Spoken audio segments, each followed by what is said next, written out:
For me personally, her words remained a simple guide for life, such as when she must have felt that I was being led astray, and she said, "Walton, I can always depend on you to do the right thing." The right thing. She instilled in me, and I'm sure in others, that it's always right to do the right thing in life. For she knew in our raising that we had been instilled with knowing the difference in right and wrong. What better gift to carry throughout life? David, Ellen, George, we all must give her this credit. She made that happen too. As a grandmother, the self-nurturing influence continued. Many of you will not remember, as you were too young, and unfortunately some of you younger grandchildren could not have known, but she was committed with pride and joy to be there for her grandchildren. For several of you, she gave of herself to routinely babysit, or even serve as a daycare as parents worked or were away at graduate school. In doing so, she made you a part of her daily routine, sewing, making, baking, cooking, doing and serving others.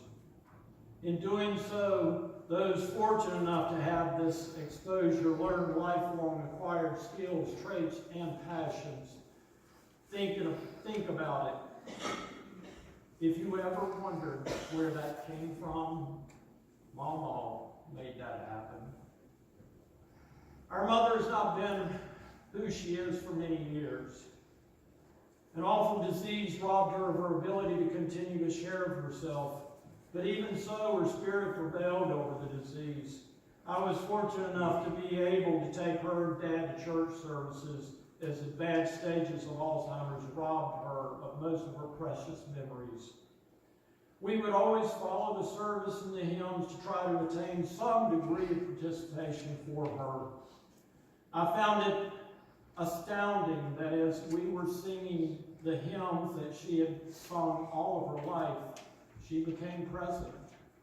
She would awaken to sing along, not only knowing the music, but also the lyrics to practically every verse without the benefit of looking at the hymnal. I was in awe by the prevailing spirit that was unleashed by this simple activity. These were the words so engraved in her mind and very being that they inspired and sustained her through everything she loved and every struggle in life. Her memory was still, but her spirit was very much alive, reminding her of who she was and continuing to impact those around her. So by the grace of God, she made that happen too. So you see, there is much of her past that underlies who she was, that has had an overwhelming influence that has lasted generations. Her soft, quiet, seemingly passive nature had the strongest lasting impact I can imagine. Underlying her somewhat quiet nature, there was this powerful woman. These are a few tales of her courage and persuasions of life to benefit us all. She gave of herself selflessly to those she touched. We all carry her qualities and benefit from where she has taken us through her life in the way she loved and lived. For all of us, Olive Ruth Sockwell Teague, Mama truly blessed us with her life.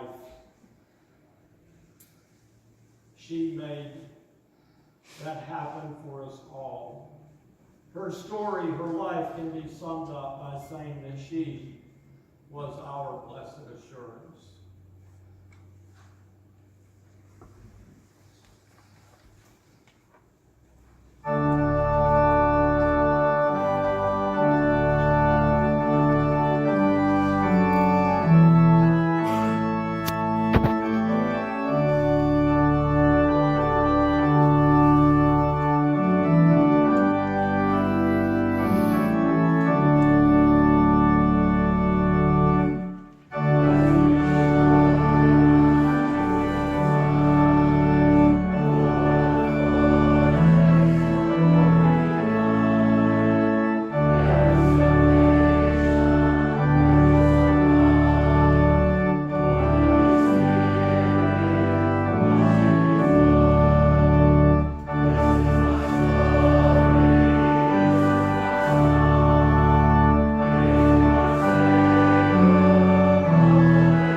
Good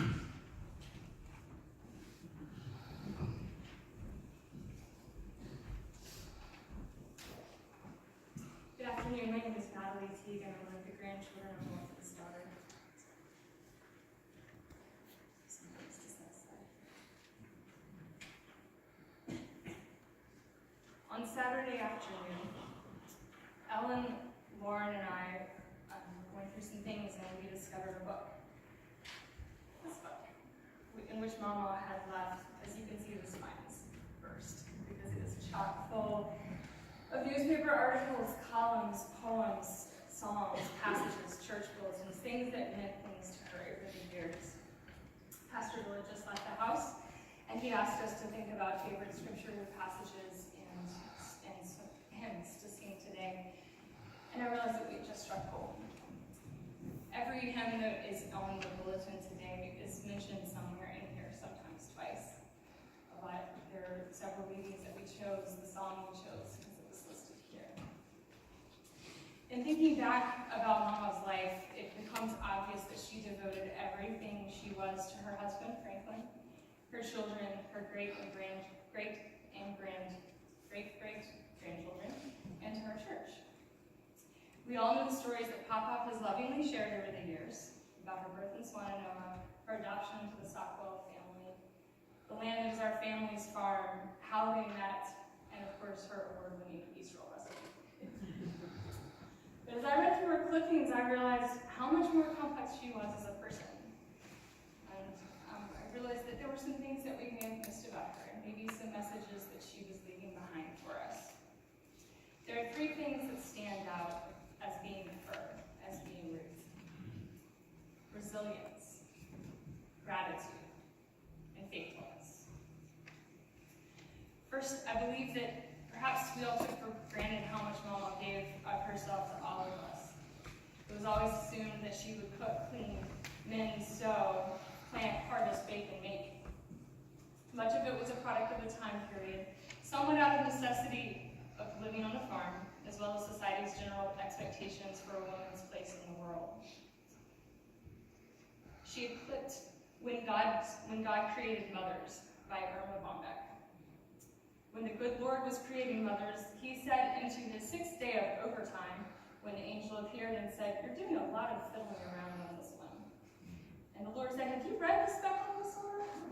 She has to be completely washable but not plastic, have 180 movable parts, all replaceable, run on black coffee and leftovers, have a lap that disappears when she stands up, a kiss that can cure anything from a broken leg to a disappointed love affair, and 6 pair of hands." The angel shook her head slowly and said, 6 pairs of hands? No way. It's not the hands that are causing me the problem, said the Lord. It's the 3 pairs of eyes that mothers have to have. Thinking back on her raising 4 children and running a farm with a successful husband who traveled nationally often, I often at least feel my chest tighten with anxiety about how stressful her everyday life must have been. But she did it all with such grace. I never remember her ever complaining. To the contrary, I will always hear her compliments and her, "Well, isn't that pretty?" In looking through her things, I realized that she kept many passages that emphasized resilience and the importance of taking care of oneself, which Lauren and I didn't expect. I'm just going to read some of them. Count your blessings and your good points. Look into the mirror and smile. Do something nice for yourself each day. Take up a hobby. Learn to examine criticism with a careful eye. Learn to say no. Bury the past and make each day a new start. Get out of the habit of making excuses. Focus on the positive and eliminate the negative. Find a spiritual life, believing in a higher power that guides you. Forgive and forget. Exercise daily. Get rid of bad habits.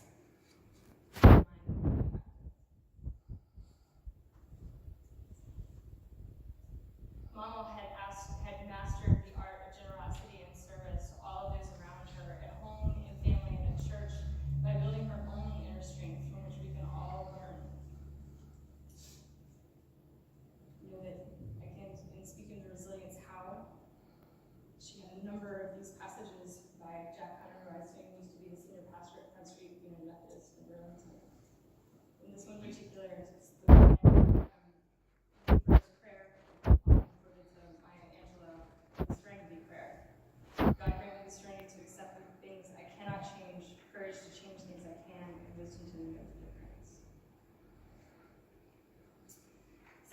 gratitude. She left behind multiple passages about thanksgiving, the appreciation of the bounties of harvest in nature, and gratefulness for the abundance the Lord provides. And there's a lot of the hymns today were about Thanksgiving, and that's why. She kept bulletins from Thanksgiving and had multiple mentions of the hymns. The blessing, which we have all heard so many times, is especially earmarked. We give thanks for the food that nourishes our body and for the love that nourishes our spirit. Bless us, O Lord, and these gifts, these thy gifts, which we are about to receive from thy bounty through Christ our Lord. Now there's this beautiful reading that you can tell has been taped together and is pretty much falling apart. And you can see which ones were left for her to read, and in particular there's this poem. We thank thee for the springing flowers of springtime, for the springing flowers of springtime's bowers, for rainbows after summer showers, for the golden glow of summer hours, for autumn with its purple haze, for ripened fruit and harvest days, for the blessings of God in countless ways, for the sun, the wind, the rain, and the snow, from winter's bleakness till springtime's glow. Through all the seasons, God's goodness we know. We breathe a prayer, devout, sincere, to him, the giver of gifts so dear, and thank him for this bountiful year.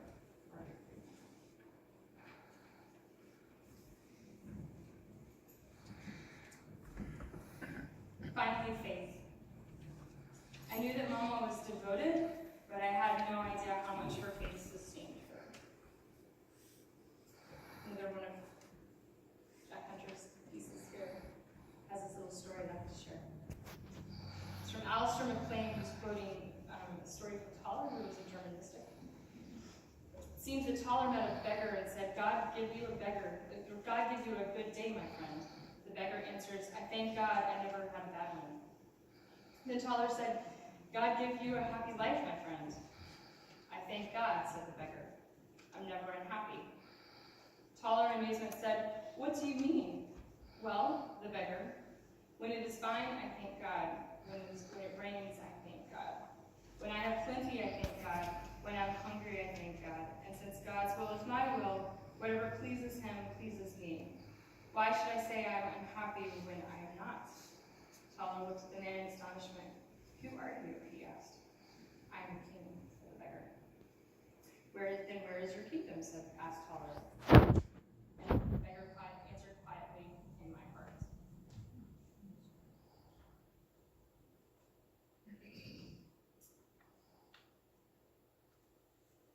Another passage in another one of his books on the importance of the little things. Jesus said, if you have faith as a grain of mustard seed, you will say to this mountain, move hence to yonder place, and it will move, and nothing will be impossible to you. Matthew 7:22. For in the end, all of her faith is what kept everything together for her, it seems. She had several New Year's Day messages, and one of them from 1993. This year, instead of making promises that so often just don't keep, let each day be a day of receiving again and again God's promise. So in thinking of her resilience, gratitude, and faith, it makes sense that we found multiple copies in the prayer of St. Francis, which is also in part of it is in the bulletin. Lord, make us instruments of your peace. Where there is hatred, let us sow love. Where there is injury, pardon. Where there is discord, union. Where there is doubt, faith. Where there is despair, hope. Where there is darkness, light. Where there is sadness, joy. Grant that we may not so much seek to be consoled as to console, to be understood as to understand, to be loved as to love. For it is in giving that we receive, it is in pardoning that we are pardoned, and it is in dying that we are born to eternal life. Amen. At this time, I'd like to invite my fellow cousins to join me. We found exactly 9 psalms, and we wanted to read them together.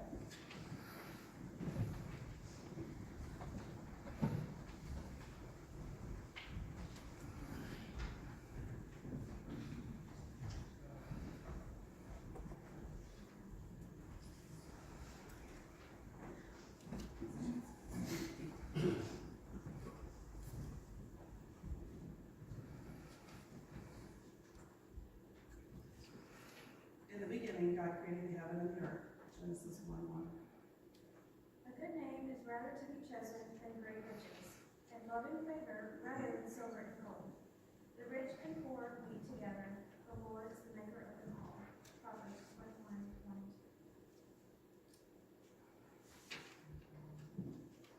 The stone which the builders refused is become the headstone of the corner. Psalms 118, verse 22. Whoso stoppeth his ears at the cry of the poor, he also shall cry himself, but shall not be heard. Proverbs 21:13. Depart from evil and do good, seek peace and pursue it. Psalms 35:14. No man, when he hath lighted a candle, putteth it in a secret place, neither under a bushel, but on a candlestick, that they which come in may see the light. Luke 11:33. Thy hands have made me, fashioned me. Give me understanding that I may learn thy commandments. Psalms 119, verse 3. It is a good thing to give thanks unto the Lord and to sing praises unto thy name, O Most High. Psalms 92:1. Make a joyful noise unto God, all ye lands. Sing forth the honor of his name. Make his praise glorious. Psalm 66:1-2. For the Mom.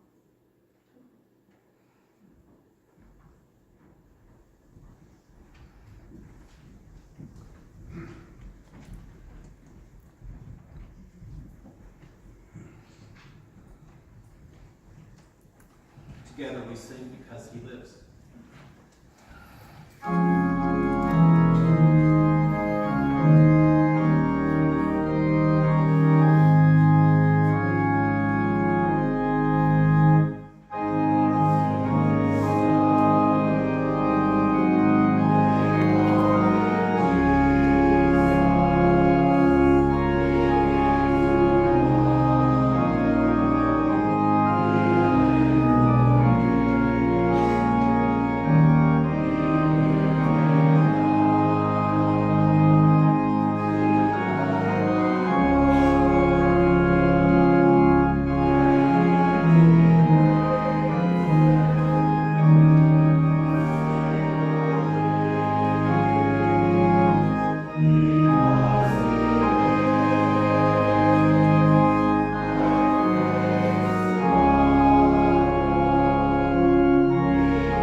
Thank you all. Thank you all for deeply moving me. I got a chance to kind of be moved and kind of kick back and relax and enjoy the ride a little bit because Haley, where are you? Wait, happy Haley. There you are. When you said ordinary magic, my grandma used to say ordinary miracles. but it was the exact same thing, right? And Natalie, when you read that prayer, bless us, O Lord, for these gifts we're about to receive from the value through Jesus Christ, our Lord, amen. We prayed that prayer in my household. And it started with my grandma, and it went through my dad. And so I find myself here up in front of you kind of saying, okay, let's not blubber your way through this. And I realized something really important, and that's just how small our worlds really are. And just how, in the midst of that, how important community really is. And it can be community pulled together in a variety of ways. It can be a family. That's how we start, right? In these small community called a family, where we are loved and we are grown and we are challenged and pushed. It strengthens us. It turns us into the people that we're meant to be. But that's not the only community that we're part of. We go off to school, and if we are given the gift of teaching, we teach and we shape others' lives. And Ruth was certainly all about that. Sunday school here, her work in home ec, her own kids, grandkids, being in her presence, being a mentor. You see, we can take classes and we can learn skills in that way, but truth be told, it's so much more fun and so much more meaningful when you have community, when you have a mentor, someone who lives with you and gives you all those subtle little nuances to the things that you might learn from a textbook, and that was Ruth, right? Showing us the best of community. So you have your family community, you have school community, you have work communities. That gives us an opportunity to make a difference. And that was certainly there on the farm. She had many opportunities to make a difference. And then you have church community. A place where we can grow in a relationship with God and a relationship with other people. And the relationship with God, there are times when it's easy and it's a cakewalk, and there's times in our walk with God where our faith is pushed to the limits. And we really do feel tested. And God is with us every step of the way, but that's when we need our faith community around us to give us exactly what we need to go the next step. And as I look out here, I see, at least for this one gathering, a community of faith, a community that's gathered here to nurture each other as we mourn Ruth's passing. And we do so by sharing stories with each other, stories of what Ruth meant to us, and what she continues to mean to us as we live our lives day in and day out.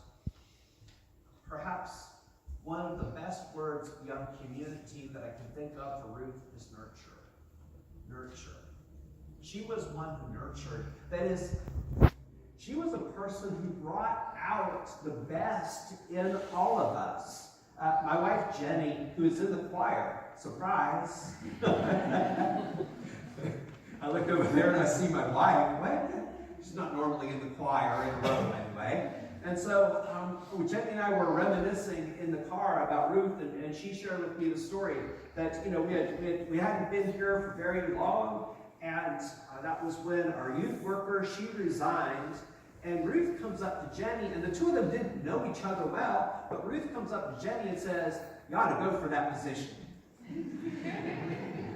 Here it is, she barely knows her, they barely know each other, but she had a good, strong opinion. She was being an encourager.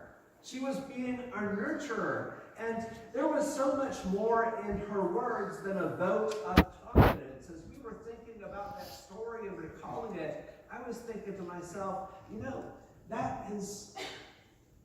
that's the kind of thing that builds community. Because what Ruth was really saying to Jenny was, you belong here. You belong. Deep down, every single one of us in this room wants to belong. And when we really feel a sense of belonging with a group of people, we discover a freedom in that. We grow into our best selves because we've been given so much room to blossom and to grow the way that we were intended to, the way that God intended us to grow. And so Ruth had this incredible gift of nurture, and she made our lives better because she spent her life looking to meet us in the midst of our need, giving us what we need when we needed it. And as I think about that, I think about that's the very same thing that Jesus does. Jesus is a nurturer. And he goes and he tells a little parable, a little story about it. And we heard it this past Sunday. He talks about a vineyard owner who had a fig tree, and for 3 years he went to this tree. There was no figs on it. And he says, chop it down. Time's up. This tree is a waste. And there's a gardener that says, no, wait. Give it 1 more year. Might have been a more fitting parable if he said, give it 1 more month.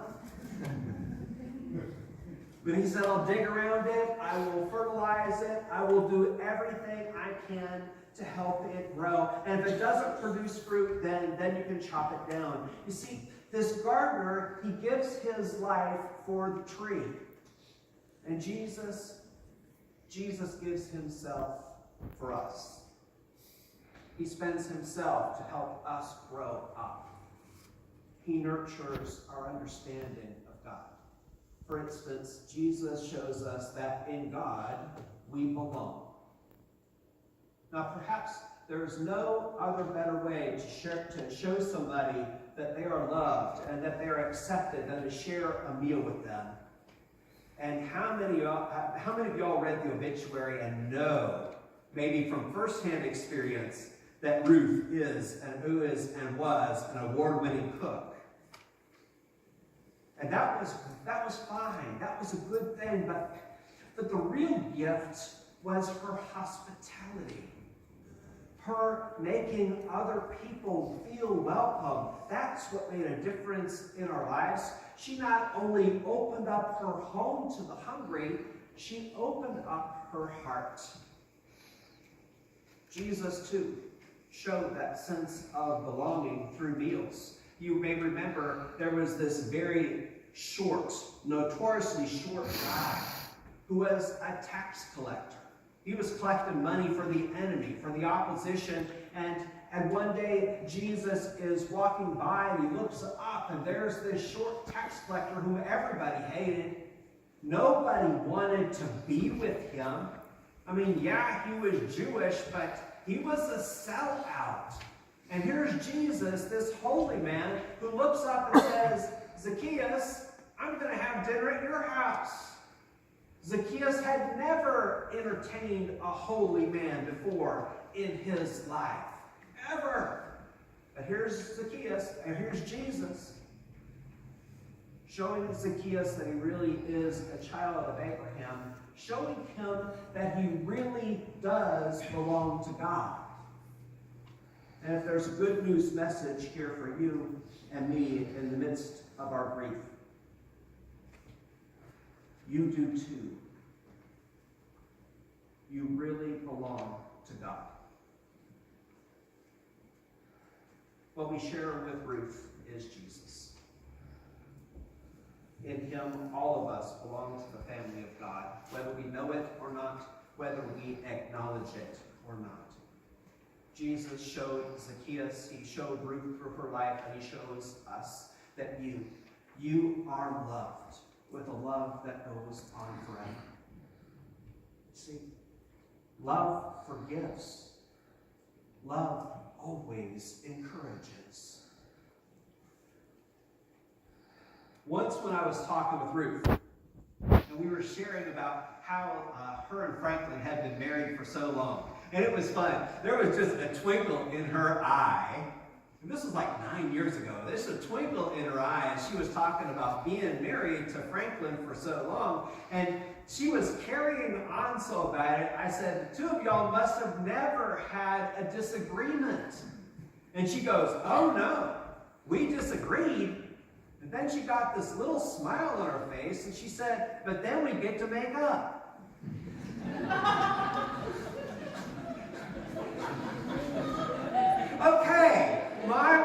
reaction was the same. I was like, what?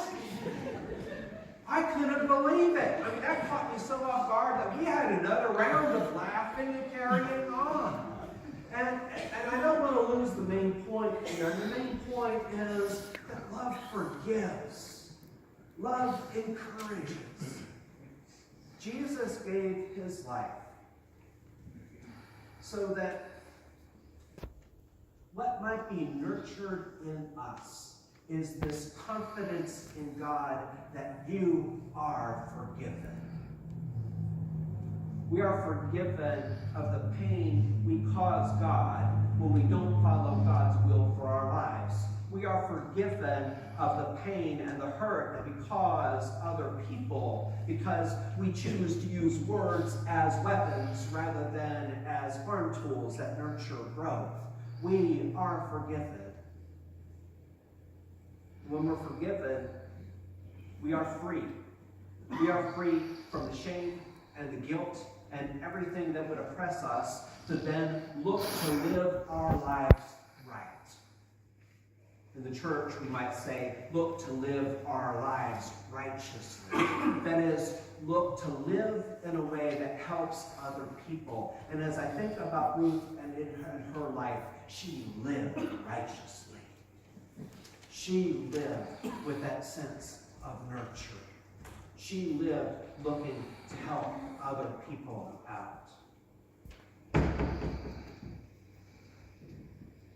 Each one of us today is going to miss Ruth in our own special way. But I thank God, and I'm sure you do too, that Ruth was a part of our lives, and we were all a part of hers. We all had a chance to love her and be loved by her. And we honor her memory by embracing the very things that we've been talking about for the last little bit. We live honoring her memory when we are encouraging and when we are hospitable and when we extend forgiveness to a brother or a sister. And may God help us as we look to use our gifts the way Ruth did among us, to nurture and coax out the best in other people. And my prayer for you, is that we never, never, never forget that Jesus is with us. Jesus is with us when we laugh. Jesus is with us in our grief. Jesus is with us when we start out laughing and then turn to cry because we're thinking about Ruth. And that she's not here with us now. But we also thank Jesus that we have the promise of love that goes on forever. And that there will come a day in God's grand plan of things when we will be once again reunited with Jesus in heaven. And I can't wait to see what Ruth has cooked up for us up there. Amen.